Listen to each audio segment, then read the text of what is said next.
අඩපණ වූ ස්නායු ශක්තිය නැවත ප්‍රාණවත් කරන්න ශදාරා අපි අලුත්ම නිෂ්පාදනයක් හඳුන්වලා දෙනවා. ඉතින් ඒක තමයි ශදාරා ස්නායු බල තෛලය. පුරාණ රහස් වට්ටෝරුවකට අනුව ඖෂධ වර්ග 15කට වැඩි ප්‍රමාණයක් එක් කරලා තමයි මේ අපි ශදාරා ස්නායු බල තෛලය සාදලා තියෙන්නේ. ඉතින් ස්නායු අඩපණ වෙනවා කියන්නේ ඒ මගින් ශරීරයේ වේදනාව, ඒ වගේම මාංශ පේශීවල තද බව, මාංශ පේශීවල දුර්වලභාවය, ඒ වගේ දේවල් මේ ශදාරා ස්නායු බල තෛලයට පුළුවන් නැති කරලා දාන්න.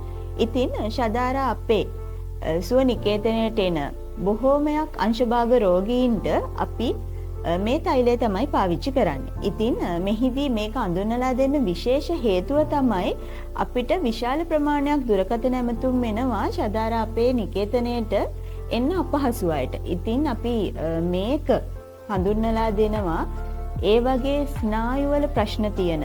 ඒ කියන්නේ අංශභාග රෝගීන්ට ස්නායු පද්ධතිය ගැටලු, කොඳු ඇටපෙළේ ආශ්‍රිත ගැටලු, ඒ වගේම මාංශ පේශී දුර්වල වෙලා තියෙන ඒ වගේ රෝගීන්ට පුළුවන් මේ තෛලය ඔන්ලයින් මාර්ගය හරහා ගෙන්නගෙන ඔබට පාවිච්චි කරන්න. ඉතින් මේ ශදාරා ස්නායු බල තෛලය හරහා ඔයාලට පුළුවන් මාංශ පේශීවලට ලේ ගමනාගමනය වැඩි කරගන්න.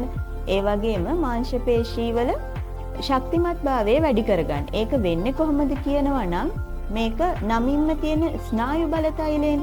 ඒ කියන්නේ ස්නායු වලට අපි පෝෂණයක් ලබා දෙනවා.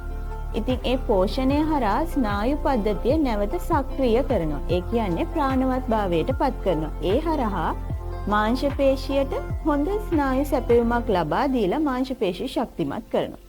ඉතින් මේ ස්නායු බල තෛලය භාවිතා කරන්නත් හරි ලේසි. ස්නායු බල තෛලයෙන් අවශ්‍ය ප්‍රමාණයට අරගෙන මඳක් රත් කරලා අපි කියනවා ඩබල් බොයිල් ක්‍රමයට රත් කරලා ශරීරයේ ආලේප කරන්න තමයි තියෙන්නේ. විශේෂම දේ තමයි ස්නායු බල තෛලය ආලේප කරන්න ඕනේ බෙල්ලෙන් පහළ කොටසේ. මොකද එහෙම කියන්නේ ශදාරා අපි තවත් නිෂ්පාදනයක් අඳුන්වලා දීලා තියෙනවා ශීර්ෂ බල තෛලය කියලා.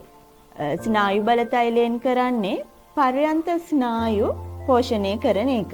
ඉතින් මේ ශීර්ෂ බල තෛලයට පුළුවන් ඔබේ මධ්‍ය ස්නායු පද්ධතිය පෝෂණය කරන්න. ඒ කියන්නේ මොළය ආශ්‍රිතව තියෙන ස්නායු සෛල පෝෂණය කරන්න මේ ශීර්ෂ බල තෛලයට පුළුවන්. මේකත් ඊටාම රහස් වට්ටෝරුවකට අනුව ශදාරා අපිටම විශේෂ වුණු නිෂ්පාදනයක්. ඉතින් මේක පුළුවන් ඔයාලට හිසේ ගල්වන්න ගන්න. ඉතින් ස්නායු බල තෛලය ශරීරයේ ගල්වන ගමන් ශීර්ෂ බල තෛලය ශීර්ෂයේ ආලේප කරන්න පුළුවන්.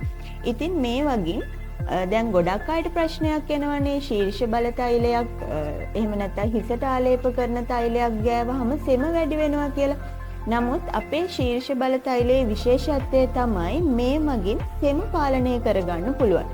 ඒ වගේම මොළයේ ස්නායු පද්ධතිය ශක්තිමත් කරනවා. ඒ ශක්තිමත් කිරීම තුළින් අපේ ශරීරයට ලබා දෙන ස්නායු එහෙම නැත්නම් ශාරීරික ඒ කියන්නේ පර්යන්ත ස්නායු පද්ධතියත් පෝෂණය කිරීමක් මේ වගිනුත් සිද්ධ වෙනවා. ඉතින් ඔයාලට පුළුවන් ස්නායු බල තෛලය, ශීර්ෂ බල තෛලය එකට පාවිච්චි කරලා ඔයාලගේ අඩපණ වෙලා තියෙන ස්නායු පද්ධතිය නැවත ශක්තිමත් කරගන්න.